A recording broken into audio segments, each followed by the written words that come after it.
الذي ليس كمثله شيء وهو السميع البصير وهذا شهر عظمته وكرمته وشرفته وفضلته على الشهور وهو الشهر الذي فرضت صيامه عليه. اعوذ باللہ من الشیطان الرجیم. بسم اللہ الرحمن الرحیم. الحمد للہ رب العالمین والصلاة والسلام علی رسول اللہ وآلہ الطیبین الطاہرین. ناظرین اکرام، ہدایت ٹی وی کی جانب سے نشر ہونے والے ماہ مبارک رمضان کے مخصوص پروگرام کے ہمراہ آپ کا میزبان کفایت حسین حاضر خدمت ہے. اس پروگرام میں آپ کی خدمت میں خوش آمدید عرض کرتا ہوں اور آپ تمام ناظرین جہاں کہیں بھی ہمارا پروگرام دیکھ رہے ہیں، آپ تمام ناظرین کی خدمت میں دل کی گہرائیوں سے ہدیہ سلام پیش کرتا ہوں اور خداوند متعال کی بارگاہ میں دعا کو ہوں کہ آپ جہاں کہیں بھی ہوں ان ایام میں خداوند متعال آپ کی عبادات اور اطاعت کو قبول فرمائے اور آپ کو ہر طرح کی مصیبتوں اور بلاؤں سے محفوظ رکھے. ناظرین، پروگرام میں ہماری گفتگو چل رہی ہے قرآن کریم کے متعلق. الحمدللہ بہت سے موضوعات پر یہاں گفتگو کی گئی، لیکن میں مقدمتاً آج یہ عرض کرنا چاہوں گا آپ کی خدمت میں کہ اگر قرآن کی عظمت اور فضیلت کا اندازہ لگانا ہے تو اس کے لیے یہی کافی ہے کہ قرآن خداوند متعال خالق کائنات کا کلام ہے. اسی اعتبار سے اس کی عظمت جو ہے وہ بلند ہو جاتی ہے. یعنی جس طریقے سے خداوند متعال اس بلند مقام کو رکھتا ہے انسان کی بنسبت، اسی طریقے سے اس کا جو کلام ہے اس کی بھی عظمت اور رفعت کا اندازہ لگایا جا سکتا ہے. دوسرے یہ کہ یہ نبی اکرم صلی اللہ علیہ وآلہ وسلم کا ایسا معجزہ ہے جس کو قیامت تک باقی رہنا ہے. اور تیسرے یہ کہ یہ تمام انسانوں کی ہدایت کے لیے خداوند متعال کی طرف سے آیا ہے. یعنی اس خالق کائنات نے اس قرآن کو وہاں سے یہاں بھیجا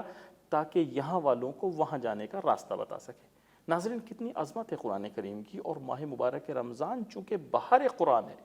تو اس اعتبار سے رمضان کا بھی جو ہے وہ مرتبہ معین ہو جاتا ہے کہ کتنی عظمت ہے ان ایام کی. تو ہمیں اس فرصت سے کسب فیض کرنا چاہیے، اس فرصت کو غنیمت جاننا چاہیے اور کوشش کرنی چاہیے کہ زیادہ سے زیادہ قرآن کی خدمت کی جا سکے. ناظرین، ہماری گفتگو چل رہی تھی، اس سے پہلے پروگرام میں آپ کے سامنے ہم نے گفتگو کی تھی تفسیر کے حوالے سے، لیکن وہ مختصر طور پر گفتگو تھی. آج انشاءاللہ پوری گفتگو ہماری تفسیر اور اس کی قسموں کے حوالے سے ہوگی. اور جیسا کہ آپ جانتے ہیں کہ کچھ موضوعات ایسے ہیں کہ ان میں وسعت اتنی زیادہ ہے کہ ایک پروگرام میں ان کو نہیں سمیٹا جا سکتا، اس لیے مجبور ہوتے ہیں کہ مثلا 2 پروگرام یا 2 سے زیادہ پروگرام بھی کچھ موضوعات پر آپ کی خدمت میں پیش کیے جائیں، چونکہ مقصد یہ ہوتا ہے کہ جو موضوعات ہیں وہ آپ کے لیے پورے طریقے سے واضح ہو سکیں. تو آج ہماری گفتگو ہوگی اقسام تفسیر کے حوالے سے، جو تفسیر کی قسمیں ہوتی ہیں اس کے حوالے سے. اور الحمدللہ خداوند متعال نے آج بھی ہمیں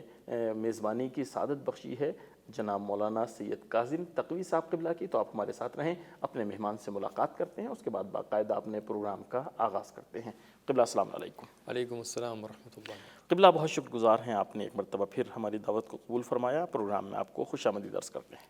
اعوذ باللہ من الشیطان الرجیم. بسم اللہ الرحمن الرحیم. وبہ نستعین انہ خیر ناصر ومعین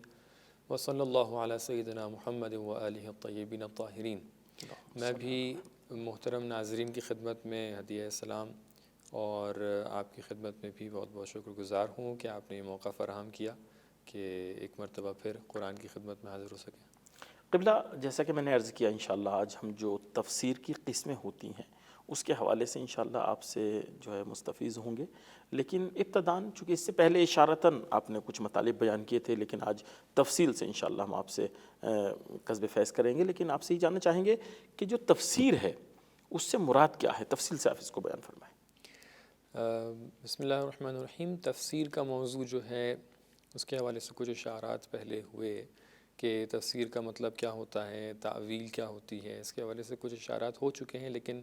آج کا موضوع کیونکہ تفسیر کے حوالے سے، اس کی اقسام کے حوالے سے ہے، تو ایک اشارتاً عرض کر دیا جائے ناظرین کی خدمت میں کہ تفسیر کا مطلب یہ ہوتا ہے کہ ہم ایک ایسی کوشش کریں، ہماری طرف سے ایک ایسی کاوش ہو کہ جس کے ذریعے سے قرآن کے جو الفاظ ہیں، الفاظ کے جو معانی ہیں، اس کو ہم معلوم کر سکیں، یعنی جو مدلول الفاظ ہے اس کو معلوم کر سکیں،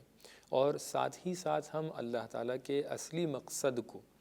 اصلی جو اس کی مراد ہے ان الفاظ سے، ان آیات سے، ان سوروں سے، اس کو بھی بخوبی جان سکیں۔ تو لہٰذا تفسیر کا جو اصل مقصد ہے وہ دو چیزیں ہیں۔ پہلا مرحلہ ہے کہ ہم الفاظ کے معانی کو سمجھیں، اور دوسرا مرحلہ یہ ہے کہ اللہ تعالیٰ کے مقصود کو سمجھیں۔ کبھی کبھی ممکن ہے الفاظ کے معانی ایک چیز ہو لیکن مقصود اس سے کہیں بڑھ کے ایک اور دوسرا مقصود ہو۔ جی، تو لہٰذا ان دونوں چیز کے مجموعے کو،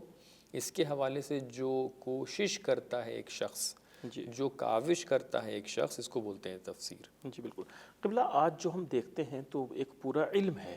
جو علم تفسیر کے نام سے جانا جاتا ہے، اور کافی وسعت رکھتا ہے، اور واقعاً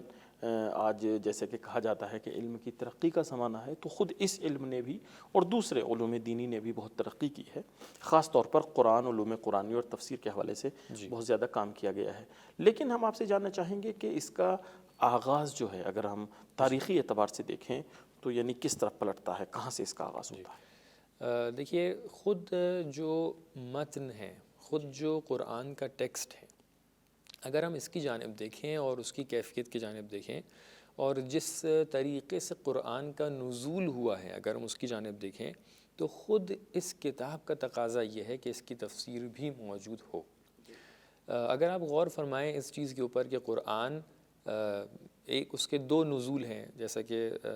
ناظرین محترم بھی شاید اس حوالے سے ان کے پاس علم ہو کہ قرآن کے دو نزول ہوئے ہیں، دو مرتبہ نازل ہوا ہے قرآن۔ ایک مرتبہ نزول دفعی ہے، یعنی ایک دم سے پورا قرآن ایک بار نازل ہو گیا ہے۔ اس نزول دفعی کے لیے کہا جاتا ہے کہ یہ لوگوں کے سامنے تو نازل نہیں ہوا، بلکہ قلب پیغمبر پر،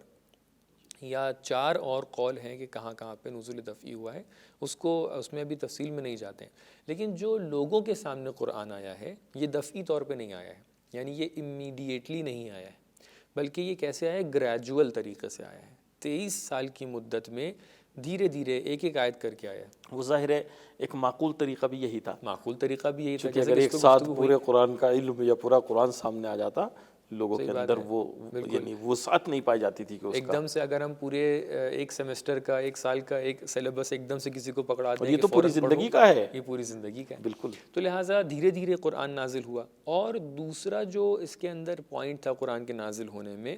وہ اس کی کیفیت تھی کہ یہ قرآن شفاہی طور پہ نازل ہوا۔ ایسا نہیں ہے کہ ہم نے ایک پرنٹ کرا کے کسی کو دے دیا ہو، ایسا نہیں ہوا کہ رسول خدا صلی اللہ علیہ وآلہ وسلم نے کچھ لکھ کر مکتوبہ کسی کے ہاتھ میں پکڑا دیا ہو، بلکہ کیا کیا رسول اکرم صلی اللہ علیہ وآلہ وسلم نے ارشاد فرمایا، انہوں نے آ کر لوگوں کے سامنے بیان فرمایا۔ جب کوئی آیت نازل ہوتی تھی تو آپ لوگوں کے سامنے آ کر خطاب کر کے بیان فرماتے تھے۔ تو لہٰذا یہ دو نقطے اگر ان کی طرف توجہ کی جائے تو معلوم ہوتا ہے کہ خود اس متن کی ضرورت یہ تھی، کیونکہ دیکھیے جب کوئی چیز گریجول ہو جائے گی، یعنی جو نزول کا وقت ہے وہ ایک دم سے نہیں ہے، وہ دھیرے دھیرے ہے، تو ظاہر سی بات ہے ہر ایک تقاضے کی بنا پر ایک آیت نازل ہو رہی ہے، تاکہ اس شأن نزول کو دیکھتے ہوئے، اس ماحول کو دیکھتے ہوئے جب ایک آیت نازل ہو رہی ہے تو لوگوں کو سمجھنے میں اس کو آسانی ہو جائے۔ شفاہی طور پہ نازل ہو رہا ہے تو وہاں کے لوگ تو بخوبی سمجھے جا رہے ہیں، لیکن بعد میں آنے والے لوگ جب ان تک کہ یہ مکتوب صورت میں پہنچے گا تو ظاہر سی بات ہے کہ وہ ان کے پاس یہ وقت نہیں رہے گا، یہ وقت نہیں ہے، یہ قرائن نہیں رہیں گے، یہ حالات سمجھ میں نہیں آئیں گے۔ تو لہٰذا خود جب ہم متن کی طرف دیکھتے ہیں تو سمجھ میں آتا ہے کہ جب سے یہ قرآن نازل ہوا ہے، ضرورت یہ تھی کہ اسی وقت سے قرآن کی تفسیر کو بیان کیا جائے،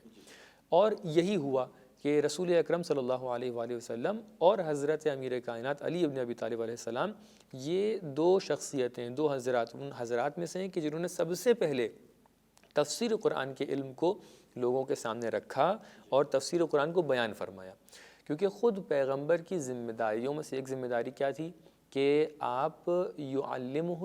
الکتاب والحکمہ، یعنی لوگوں کو کتاب اور حکمت سکھانے کے لیے آئے تھے۔ کتاب سکھانے کے لیے آئے تھے، کیا مطلب؟ اس کا مطلب یہ ہے کہ کتاب کو پہنچا دینے کے ساتھ ساتھ سکھانا، تعلیم، تفسیر، بیان، تشریح، یہ بھی رسول اکرم صلی اللہ علیہ وسلم کی ذمہ داری تھی۔ بے شک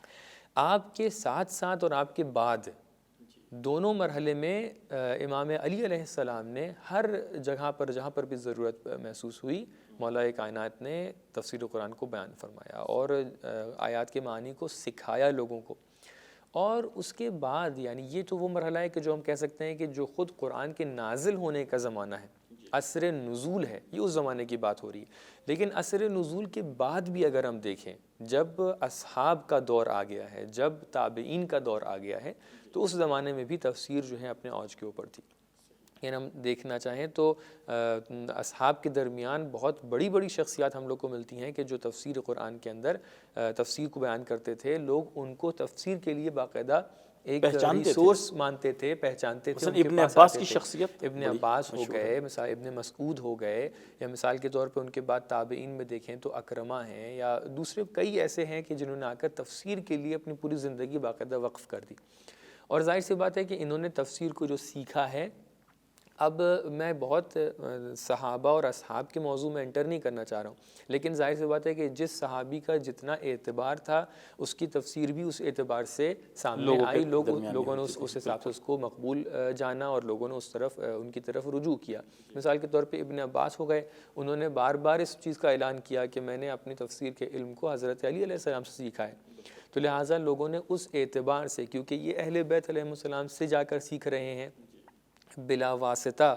اس گھرانے سے علم حاصل کر رہے ہیں, تو ظاہر سی بات ہے لوگوں نے ان کی طرف زیادہ رجوع کیا. تو لہٰذا ابن عباس کا نام ہی مفسر قرآن کے عنوان سے, یعنی سب سے زیادہ مشہور شخصیتوں میں ابن عباس ہیں. لیکن دوسرے حضرات نے ممکن ہے ایک واسطے کے ساتھ, کئی واسطوں کے ساتھ, اور پھر ان کی جو پرسنل لائف تھی, یعنی جو عدالت ایک شخص ہوتی ہے, ایک کہ جو انصاف ہوتا ہے اس کا مختلف امور میں, کہ کیسے کسی بات کو وہ نقل کرے کسی سے, کیسے کسی بات کو بیان کرے, ان سب کا بھی کافی بڑا کردار تھا کہ لوگ ان کی تفسیروں کو قبول کریں. وہی آپ نے جیسے فرمایا ہے کہ ان کا اعتبار کتنا تھا, تو جتنا ان کی گفتگو کا اعتبار تھا, اسی طریقے سے ظاہر ہے وہ قرآن کی تفسیر بیان کریں یا کوئی شخصی گفتگو ہو تو اس کا اعتبار اتنا ہی ہوگا. تو لہٰذا آغاز تفسیر خود رسول اکرم صلی اللہ علیہ وسلم کے زمانے سے ہوا, اور اس کے بعد پھر سلسلہ جاری رہا. یہ تو ہو گیا کہ مثلاً یہ تو آپ نے بیان فرمایا کہ وہاں جو حالات تھے, جو واقعات رونما ہوتے تھے, جس کی وجہ سے وہ آیات نازل ہوتی تھی, تو اس کا بیان کرنا بھی گویا کہ ایک تفسیر ہے. لیکن ہم آپ سے جاننا چاہیں گے کہ اگر جو یعنی تدوین کے طور پہ اگر کہا جائے کہ جو تفسیر مثلاً ہم کہیں کہ ایک تفسیر جم کی گئی اور کتاب کی صورت اس کو دی گئی, تو ہم سب سے پہلی تفسیر کس کو کہہ سکتے ہیں؟ دیکھیے تفسیروں کے درمیان سب سے پہلی تفسیر اگر دیکھا جائے تو خود اصحاب کے درمیان, اگر ہم دیکھیں مثلا کچھ تفسیریں ایسی ہیں جو ہم لوگ کے اختیار میں نہیں ہیں. مثال کے طور پہ خود مولا علی علیہ السلام کی جو کتاب جنہوں نے قرآن تدوین کیا تھا, مدون کیا تھا, وہ ایک طریقے سے کہہ سکتے ہیں کہ اس کے اندر تفسیر موجود تھی,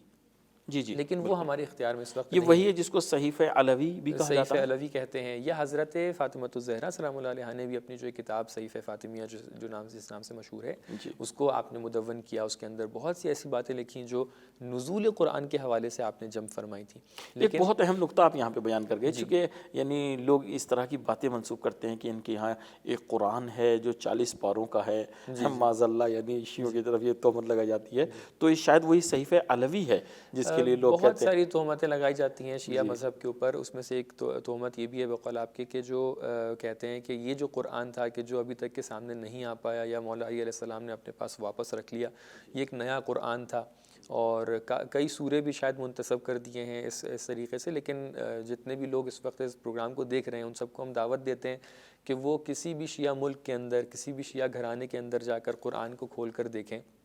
کیا ان کے قرآن کے اندر ایک آیت بھی اس قرآن سے الگ ہے کہ جو قرآن مکے کے اندر رکھا ہوا ہے.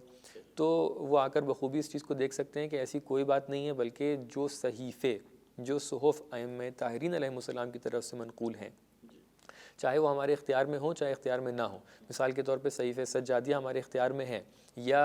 آپ کہہ سکتے ہیں کہ وہ صحف کی جن کو بعد میں صحف کا نام دیا گیا ہے. صحیفہ رضویہ مثال کے طور پہ بعد میں لکھا گیا ہے, جمع کیا گیا ہے امام رضا علیہ السلام کی, یعنی ان کو جمع کیا گیا ہے, جمع کیا گیا ان کے جو اقوال ہیں, لیکن انہوں نے خود نہیں لکھا تھا. لیکن جناب سیدہ نے خود اس کتاب کو تدوین فرمایا ہے. جناب امام علی علیہ السلام نے خود اس کتاب کو, یعنی قرآن کی جو آیات تھیں اس کے جو کہہ سکتے ہیں اس کے شان نزول جو تھیں یا اس کے اسباب نزول جو تھے, ان سب کو خود انہوں نے مکتوب فرمایا تھا, قلم بند فرمایا تھا. تو لہٰذا کہہ سکتے ہیں کہ یہ واضح طور پہ ایک دم ہماری احادیث کے اندر اور تاریخوں کے اندر یہ بات منقول ہے، پہلے سے موجود ہے کہ مولا علی علیہ السلام کی جو قرآن تھا، انہوں نے جو قرآن مدون کیا تھا، اس کے اندر اس حوالے سے کوئی اختلاف نہیں ہے کہ اس کے اندر کوئی الگ سے آیت تھی یا نہیں، یعنی قرآن یہی تھا، قرآن یہی تھا، لیکن اس میں تفسیری نکات تھے، مثلا ناسخ و منسوخ اس طرح کی جو بہت سے چیزیں، تفسیری نکات، مثلا اس کے اندر جو ظاہر و باطن ہوتے ہیں اس کی طرف مولانا نے اشارہ کیا تھا۔ بہت سے لوگ اس بات کے بھی قائل ہیں کہ وہ ترتیب نزول کے اعتبار سے لکھا گیا تھا، جیسا کہ ہم لوگ جانتے ہیں کہ جو ابھی قرآن ہے وہ ترتیب نزول کے اعتبار سے نہیں ہے، تو مولانا نے اس ترتیب نزول کے اعتبار سے شاید اپنے قرآن کو مرتب کیا تھا۔ اب بہرحال انشاءاللہ جب صاحب اصلی قرآن جب آئیں گے، جب امام وقت انشاءاللہ ظہور کریں گے، تب ہم ان سے پوچھ سکتے ہیں کہ اس صحیفے میں، بلکہ وہ صحیفہ خود امام کے پاس موجود ہے، تب ہم دیکھ سکیں گے انشاءاللہ اس صحیفے کے اندر کیا کیا چیزیں موجود ہیں، لیکن قرآن یہی ہے، لیکن قرآن یہی ہے۔ جی جی بالکل۔ اور یعنی اگر ہم سیرت اہل بیت علیہ السلام کو دیکھیں تو ہم مختلف ادوار میں دیکھ سکتے ہیں کہ سیرت اہل بیت یہ تھی کہ اس قرآن کی طرف رجوع دیتے تھے۔ جتنے بھی لوگ آپ کے پاس سوال کرنے کے لیے آتے تھے، آپ ایسا نہیں کہتے تھے کہ کسی بھی امام کے سے کوئی ایسی حدیث نہیں ملتی ہے کہ امام یہ فرمائے کہ ہاں یہ آیت ہے، یہ صحیفہ امام علی میں ہے، اس میں نہیں ہے، کیا ایسا کہیں پہ کوئی حدیث ملتی ہے؟ تو ایسی کوئی بات نہیں ہے، یہ صرف صاف صاف تہمت ہے، کیونکہ جو قرآن ہے خود ائمہ طاہرین علیہ السلام کی سیرت یہ بتا رہی ہے۔ کہیں پر تو ایک حدیث ملنی چاہیے تھی کہ جو آ کر یہ کہتی کہ ہاں یہ آیت جو میں آپ کے سامنے اس ارشاد کے طور پہ پیش کر رہا ہوں، کوئی امام ایسے ارشاد فرماتے یہ آیت آپ کے قرآن میں نہیں ہے بلکہ مولا علی علیہ السلام کے قرآن میں ہے، ایسا کہیں پر نہیں ملتا ہے۔ تو لہٰذا یہ بات واضح ہے کہ جو قرآن ہے وہ یہی قرآن ہے۔ تو یہ بات ہم لوگ کو اگر دیکھا جائے تفسیر کا سلسلہ خود رسول اکرم اور خود امام علی علیہ السلام کے زمانے سے شروع ہوا، لیکن بعد میں بہت سی تفسیریں جو ہیں مدون ہوئیں کہ جو اصحاب کے ذریعے سے ہوئیں۔ ابن عباس نے بہت سی باتوں کو لکھا، کچھ لوگوں نے مقالے کے طور پہ لکھا، ایک آیت کے اوپر تفسیر لکھ دی، کچھ لوگوں نے مدون تفسیریں لکھی۔ مثال کے طور پہ آپ دیکھیے جو اصحاب میں سے جتنے بھی تفسیری اقوال ہیں ان کو آج کل جمع کیا گیا باقاعدہ، ابن مسعود کے، ابن عباس کی مفصل تفسیروں کے طور پہ اس وقت بازار میں موجود ہیں کتاب کے عنوان سے۔ یہ آراء تفسیری تھیں،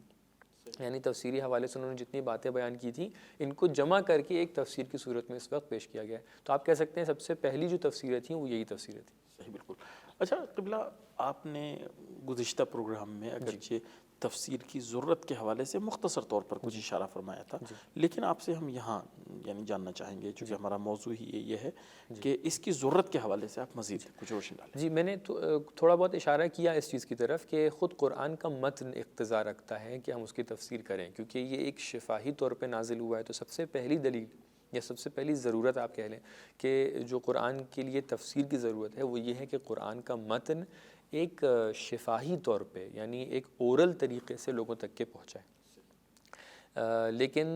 جو ابھی قرآن ہمارے ہاتھ میں ہے وہ مکتوب ہے۔ تو لہٰذا یہ جو اس وقت جب نازل ہو رہا تھا، جب پیغمبر اکرم اپنی زبان مبارک سے بیان فرما رہے تھے، تو اس زبان سے اس وقت سے مکتوب صورت میں جب آ گیا ہے تو ظاہر سی بات ہے وہ جو فرق ہوتا ہے ایک گفتار میں اور ایک مکتوب میں، یہ جو فرق ہوتا ہے اس کو بیان کرنے کی بہت ضرورت ہے۔ تو یہ سب سے پہلی ضرورت یہ ہے۔ دوسری ضرورت یہ ہے کہ جیسے کہ میں نے اشارہ بھی کیا تھا اس مقدمے کے طور پہ جو بات بیان کی تھی کہ جو نزول کا طریقہ ہے، جو قرآن نازل ہوا ہے وہ ایک دم سے نازل نہیں ہوا ہے، تو کیونکہ دھیرے دھیرے نازل ہوا ہے تو لہٰذا ضرورت محسوس ہوتی ہے کہ بتایا جائے کہ کون سی آیت کب نازل ہو رہی ہے۔ اس کے علاوہ آپ دیکھ سکتے ہیں قرآن کے اندر ظاہر و باطن موجود ہیں، اس کی وجہ سے باطن کیونکہ ہم نہیں جانتے ہیں تو لہٰذا اہل جو قرآن کے ہیں اصل، ان کی طرف رجوع کرنے کی ضرورت ہے تاکہ پوچھیں ہم کہ بھائی ظاہر و باطن کیا ہیں، ہمیں بتائیے تاکہ ہم قرآن کو سمجھ سکیں۔ اس کے علاوہ قرآن کے اندر جو الفاظ استعمال ہوئے ہیں، بہت سے الفاظ ایسے ہیں کہ جن کے اندر شرعی رخ بعد میں پیش کیا گیا ہے، یعنی پہلے عرب لوگ اس لفظ کو کسی اور معنی میں استعمال کرتے تھے، بعد میں شریعت نے اس لفظ کو کسی اور معنی میں استعمال کیا ہے۔ تو لہٰذا جاننے کی ضرورت ہے کہ ہم مفسرین حقیقی قرآن سے جا کر پوچھیں کہ یہ لفظ جو ابھی استعمال ہو رہا ہے کیا یہ شرعی معنی میں استعمال ہو رہا ہے یا نہیں، یہ اپنے پچھلے معنی میں لغوی معنی میں استعمال ہو رہا ہے۔ اس کے علاوہ اگر ہم دیکھنا چاہیں کہ خود قرآن کے اندر جو باتیں بیان کی گئی ہیں وہ کیونکہ قرآن اگر تفصیل سے لکھا جاتا تو نہ جانے کتنی کتابیں کتنی جلدیں بن جاتی، لیکن قرآن کو اختصار کے مد نظر لکھا گیا ہے، اختصار کے مد نظر بیان کیا گیا ہے. تو لہٰذا اس مکتوب کے اندر، کیونکہ اس کو ہمیشہ کے لیے محفوظ رکھنا تھا، اس کے اندر کوئی تحریف نہیں ہونی تھی، اللہ تعالیٰ نے بہت ہی مختصر اور اختصار کے ساتھ اس کتاب کو پیش کیا ہے. اب اس کے اندر جو چیزیں بیان ہوئی ہیں وہ بہت ہی جزئی چیزیں بیان ہوئی ہیں. اس کے اندر یہ بیان نہیں ہوا ہے کہ آپ کو جب نماز پڑھنا ہے تو اس کے اندر نیت کیسے کرنی ہے، قرات کیسے کرنی ہے، کتنی رکعت نماز پڑھنی ہے، کیسے سجدہ کرنا ہے، کیسے رکوع کرنا ہے.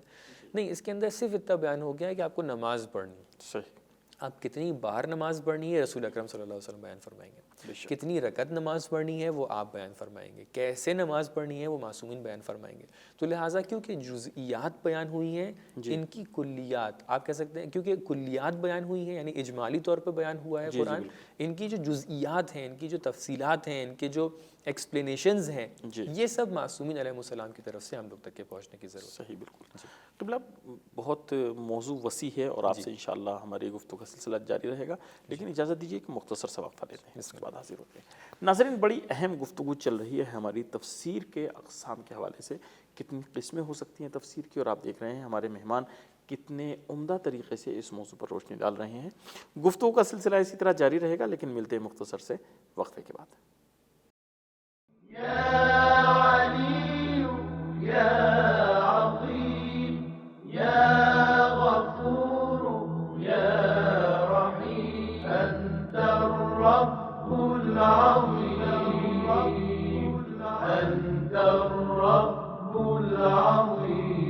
الذي ليس كمثله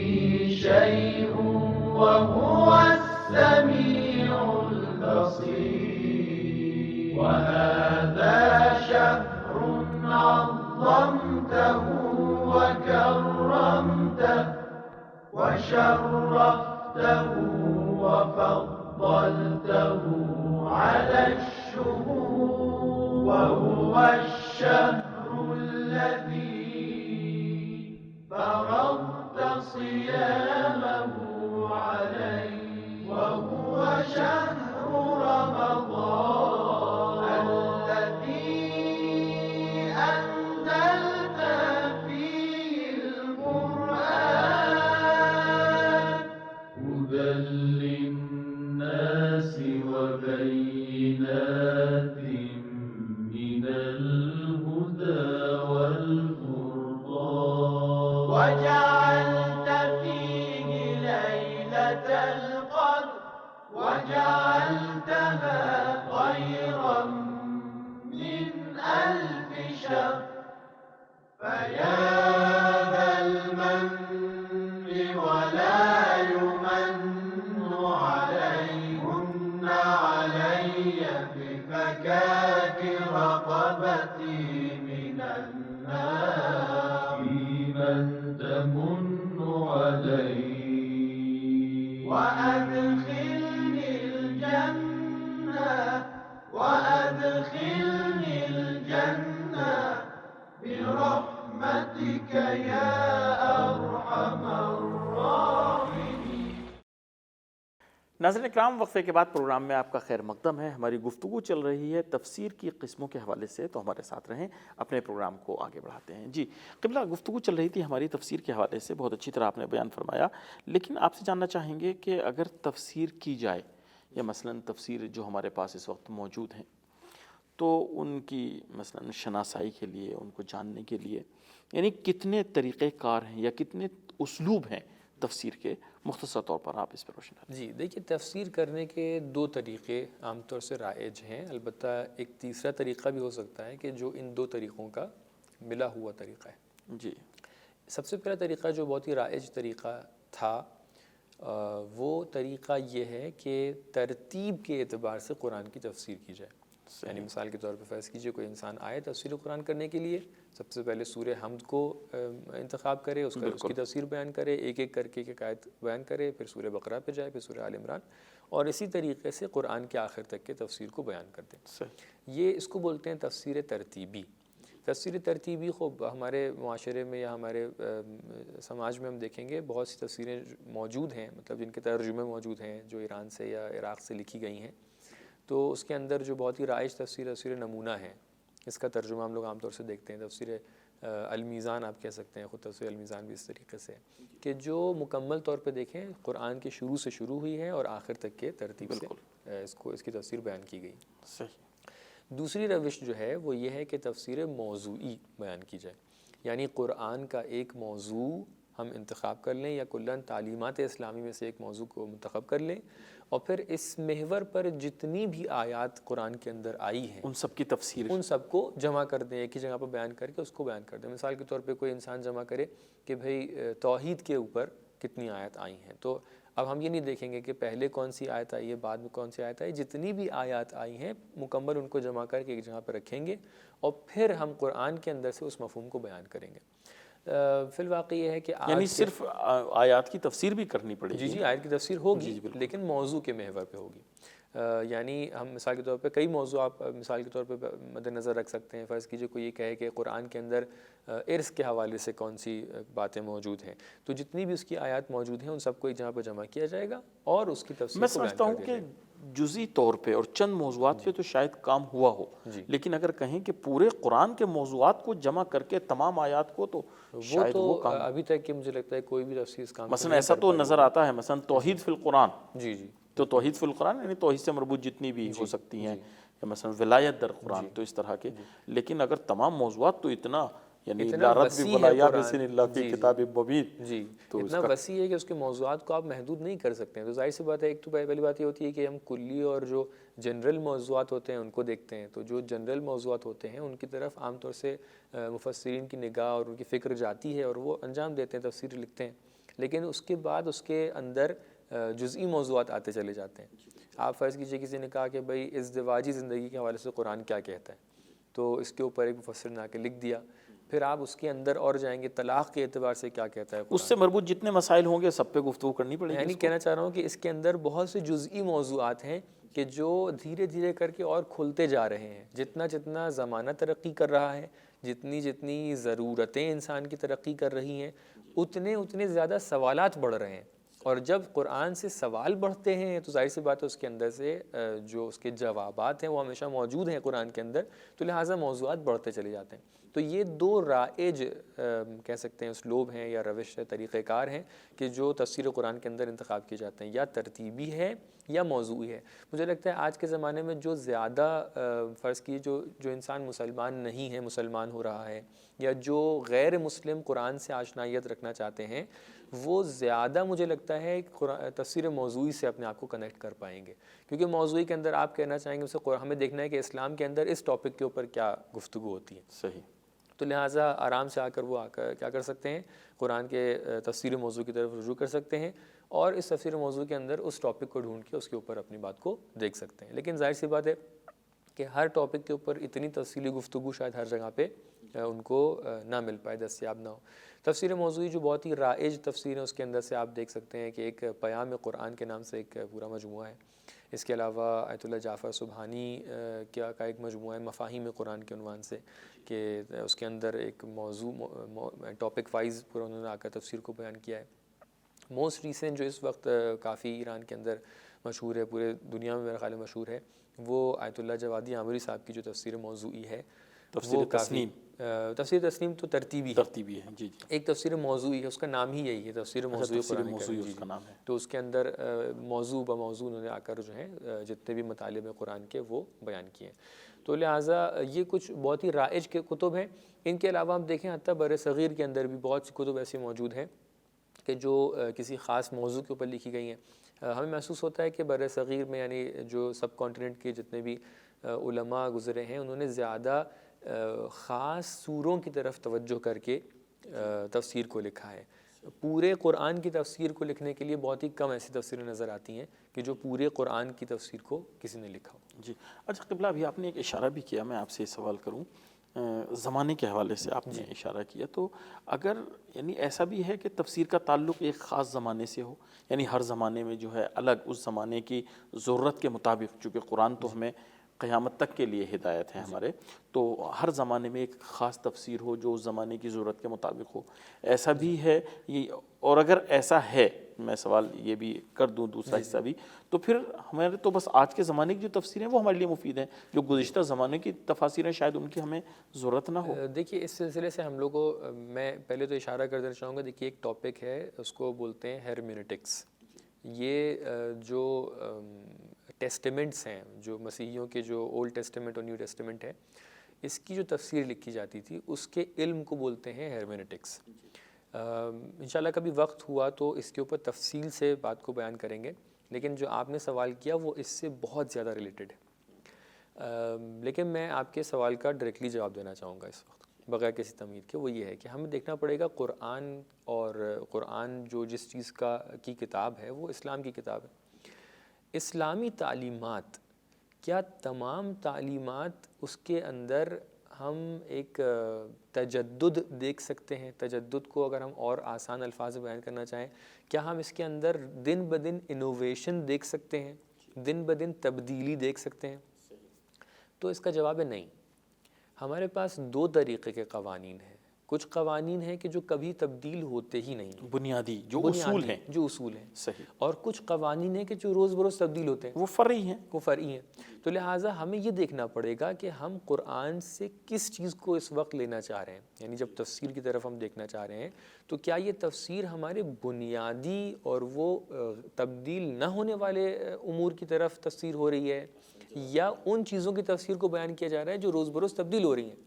اگر ان چیزوں کی بنسبت بات ہو رہی ہے کہ جو تبدیل نہیں ہوتی ہیں، فرض کیجئے ہم نے بات کی کہ بھئی عقیدے کے عنوان سے ایک تفسیر کو بیان کیا جا رہا ہے، ایک تفسیر ہے، تفسیر کلامی ہے، جی جی، جس کے اندر آ کے یہ بیان کیا جا رہا ہے کہ توحید کا عقیدہ اسلام کے اندر ثابت ہے، نبوت کا عقیدہ اسلام کے اندر ثابت ہے، امامت کا عقیدہ اسلام کے اندر ثابت ہے۔ تو ظاہر سی بات ہے اگر آج بیٹھے ہوں ہم لوگ 1400 سال بعد، یا ہم 14,000 سال بعد بھی دیکھیں وہ تو گے، جناب آدم کے زمانے میں بھی یہ اصول یہی تھے، بالکل، تو یہ ہمیشہ باقی رہے گا، اس کے اندر کوئی تبدیلی نہیں آ سکتی۔ لہٰذا آپ کے سوال کے نتیجے میں ہمارے پاس اگر ہم عقیدے کے اعتبار سے دیکھیں تو کبھی کوئی تبدیلی نہیں آنا چاہیے، یعنی ایسی کوئی بھی تفسیر نہیں ہو سکتی کہ جو آج کے زمانے میں عقیدے کے لحاظ سے فائدہ مند ہو اور کل کے زمانے میں فائدہ مند نہ ہو، وہ چینج ہو گیا ہو، نہیں۔ اب عقیدہ خداوند، یعنی عقیدہ وجود خداوند، عقیدہ توحید، عقیدہ نبوت، عقیدہ امامت، قیامت وغیرہ، یہ ہمیشہ ثابت ہے۔ لیکن ایک مرتبہ ایک تفسیر ہے وہ آ کر اس طریقے سے کہہ رہی ہے کہ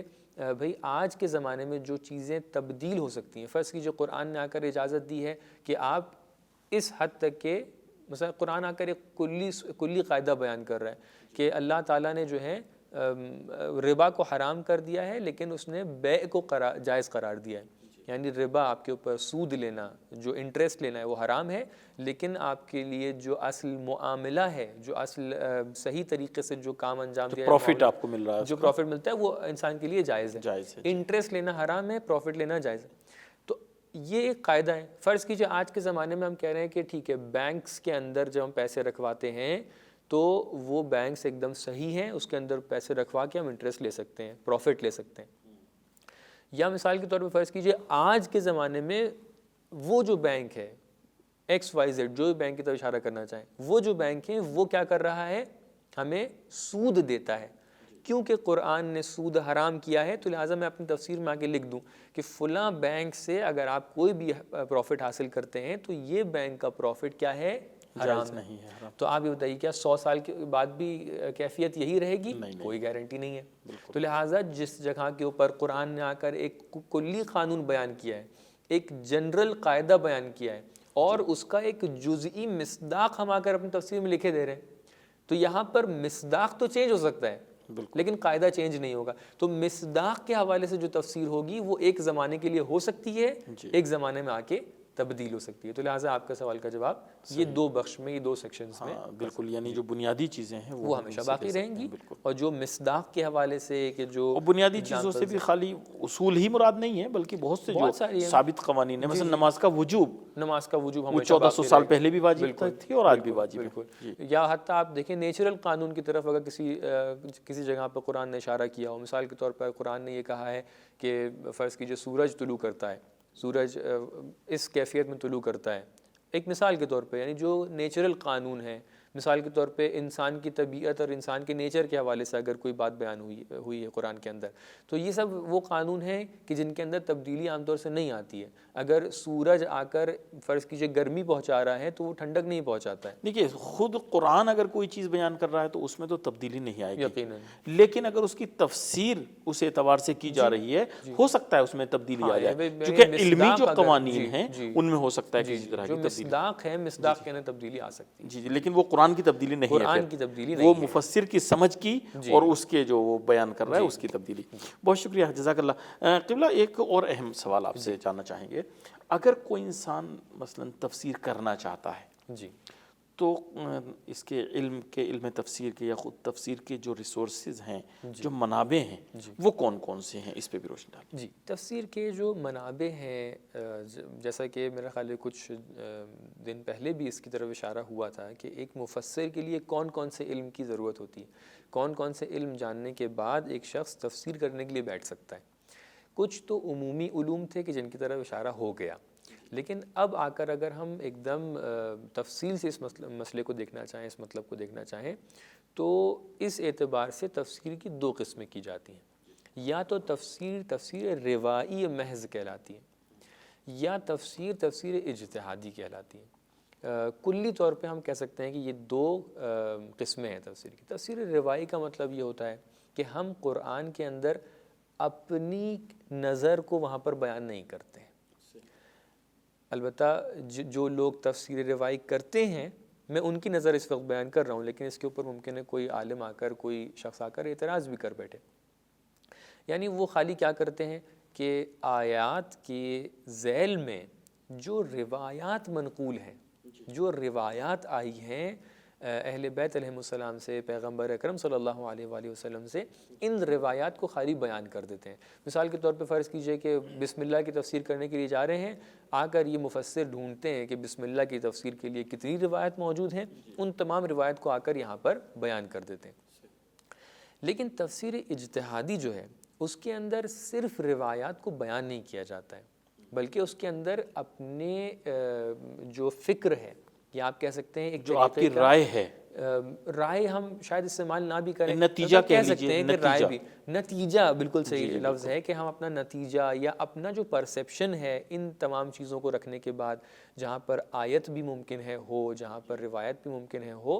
اس کے بعد جو نتیجہ نکل کے آتا ہے، جو یہ روش ہے، جو یہ اسلوب ہے، یہ طریقہ کار ہے، یا جس ریسورس سے اس تفسیر کو نکالا جاتا ہے، اس کو بولتے ہیں اجتہادی۔ اب اگر اجازت دیں تو میں تھوڑی سی تفصیل اس کے حوالے سے اور بیان کر دوں۔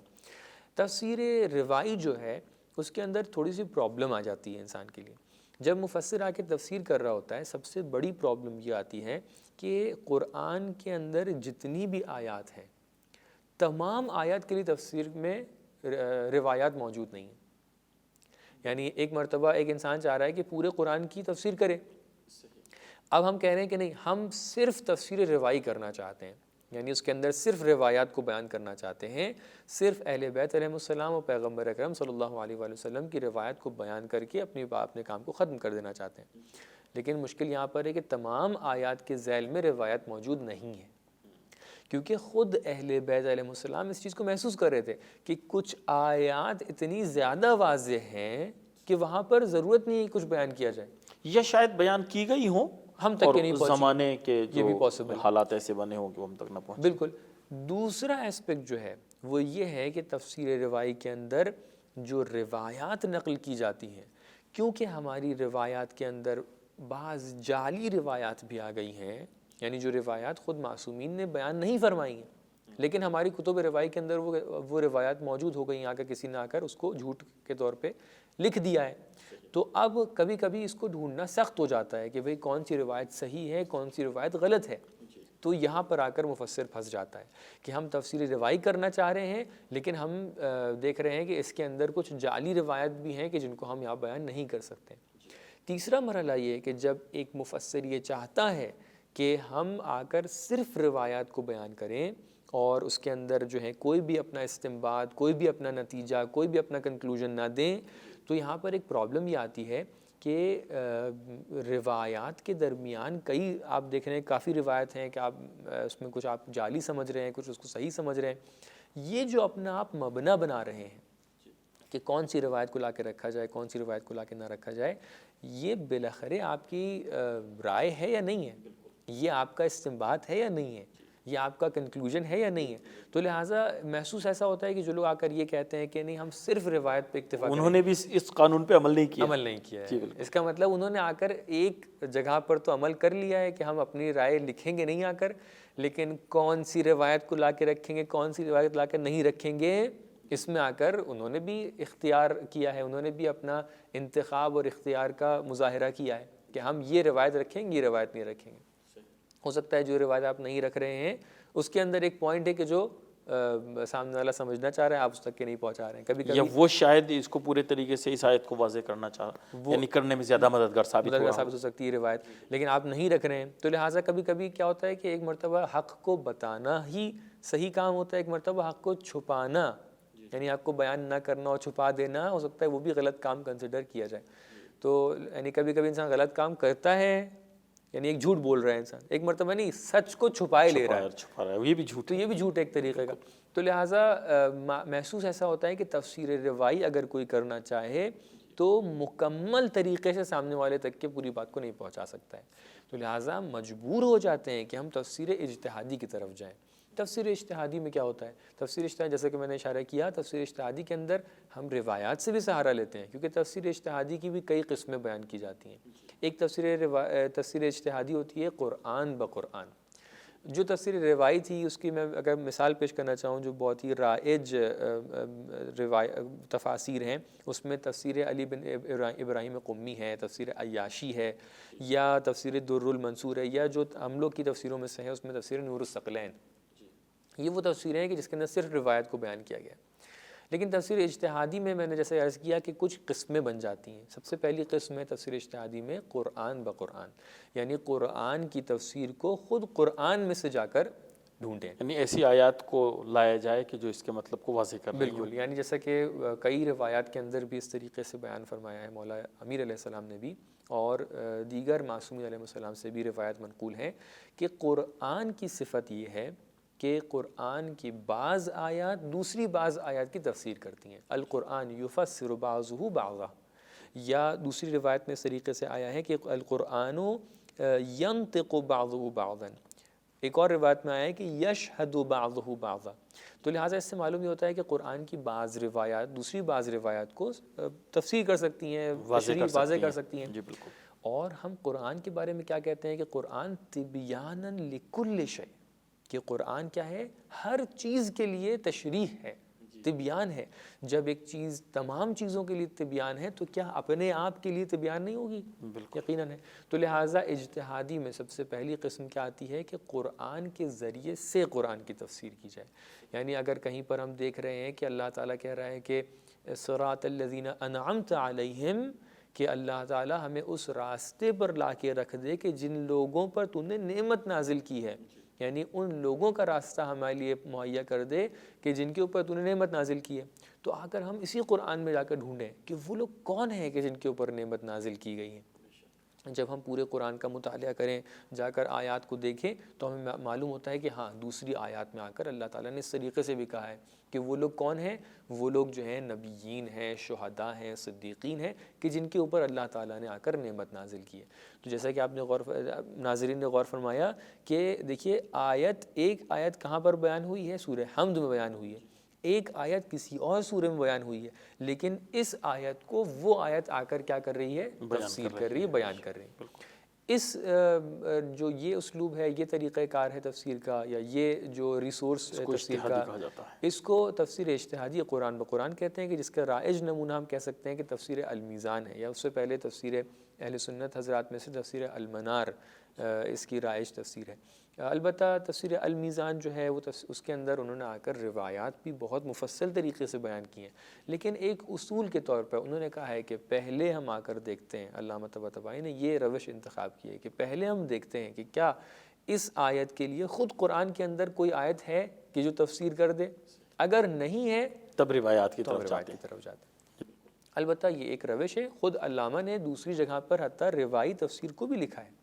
اور ایسا نہیں ہے کہ علامہ روائی تفسیر کے مخالف ہونی، روائی تفسیر کو بھی انہوں نے مرقوم کیا ہے، لیکن یہ روش بھی بیان فرمائی ہے، لوگوں کو سمجھائی کہ یہ بھی روش ایک ہو سکتی ہے۔ دوسرے مرحلے پر تفسیر اجتہادی روائی آتی ہے، جہاں پر ہم روایت کو بیان کرتے ہیں، پھر تھوڑا بہت استنباط اور اس کے اندر کنکلوژن ہم خود بیان کرتے ہیں۔ مجھے نہیں پتہ میں کتنا وقت میرے پاس ہے، جی میں بہت ہی اختصار کے ساتھ سب سے آخری چیز کی طرف اشارہ کر دوں کہ اجتہادی میں تیسری قسم جو آتی ہے وہ تفسیر اجتہادی جامع کہلاتی ہے۔ یہ تفسیر اجتہادی جامع جو ہے بہترین روش ہے تفسیر کے لیے، بہترین میتھڈ ہے تفسیر کے لیے، کہ جس کے اندر ہم آیات کو بھی بیان کرتے ہیں، روایات کو بھی بیان کرتے ہیں، ہم جدید علوم کی باتوں کو بھی مختصراً بیان کرتے ہیں جہاں تک کہ قرآن اجازت دیتا ہے، جہاں تک کہ روایت اجازت دیتی ہیں، پھر ان سب کو ملا کر ایک کنکلوژن پیش کرتے ہیں، ان سب کو ملا کر ایک نتیجہ دیتے ہیں اپنے سامنے پڑھنے والے کو، ناظر کو، مطالعہ کرنے والے کو، کہ دیکھیے ان روایات، آیات اور عقل کی بنا پر ہمیں یہ نتیجہ نکل کے سامنے آتا ہے کہ یہ آیت یہ کہنا چاہ رہی ہے۔ اور ظاہر سی بات ہے کیونکہ عقل اور تعقل اور تفکر کے اوپر